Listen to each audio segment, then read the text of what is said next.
My name is Neil Tora. I'm 27 years old. Been running Tora surfboards now for about 10 years, full-time for the past 3 as my primary source of income, I guess you could say. I make custom surfboards in New England.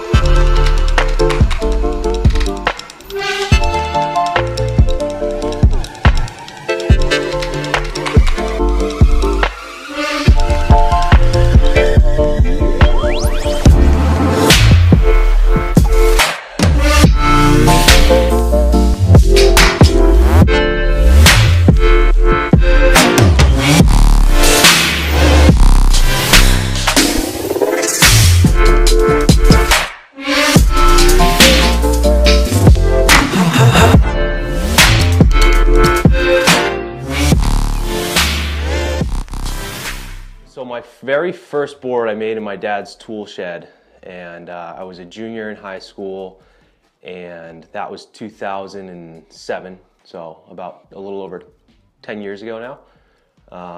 And I got an old, big, chunky longboard from a friend that was all beat up, and we ripped the fiberglass off and basically reshaped it on sawhorses in my dad's garage. And then that moved into the shed, and I made a mess in his shed, and he kicked me out of there. And then I ran up to my grandparents' garage and sort of set up shop in there. Yeah, and then the next board after that was a senior project in high school. They more or less just told us to pick a topic that we knew little to nothing about, and they said we have the whole year to do the project, and we had to get a mentor, and they gave us really vague guidelines. They basically just said, go.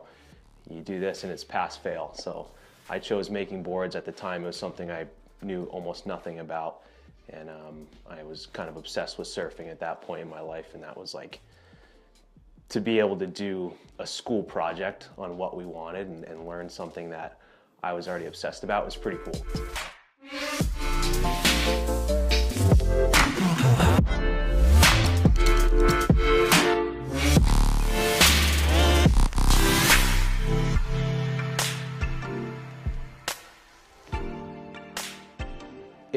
In the beginning, it was never, I had no intention of starting a business out of it. It was just, we had a project, I had to pick a topic, and I made a surfboard, and I became obsessed with it pretty quickly after that, and it just started to snowball, gradually snowball, and I made a board.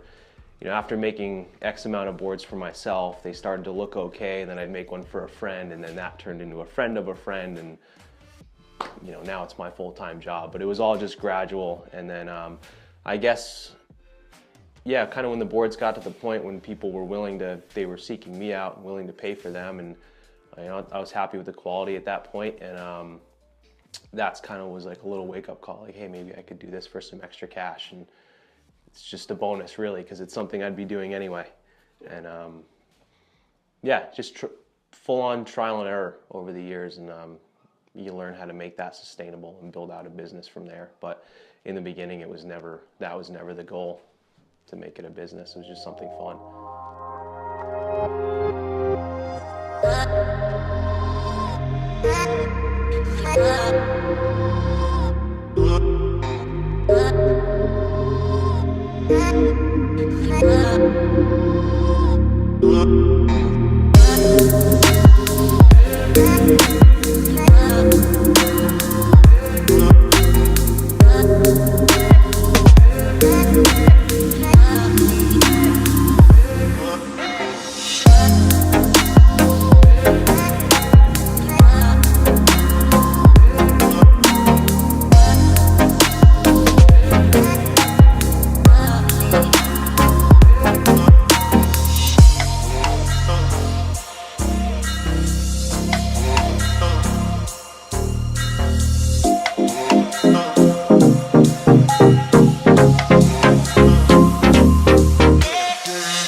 It's not like making boards in New England isn't really like Florida or California or Hawaii or somewhere where it's a lot more popular and there's a lot more resources and everything is more accessible, including the knowledge. So I've been doing this for 10 years and it's more or less teaching yourself for the most part. You do pick up tips from people here and there and learn as much as you can where it's available, but yeah, you're just, it's kind of a lot of trial and error and teaching yourself, so it makes it a little bit more challenging that way. Every board I do is custom, so I'm working directly one-on-one with the surfer, and it's kind of my job to know what little adjustments will make the board perform differently, and I just take what they tell me they want to gain from the board or get out of it or where they'll be surfing and sort of translate that into numbers and contours and everything. So surfboards, it's kind of a world of fractions of an inch and minor adjustments that can really affect the way a board performs.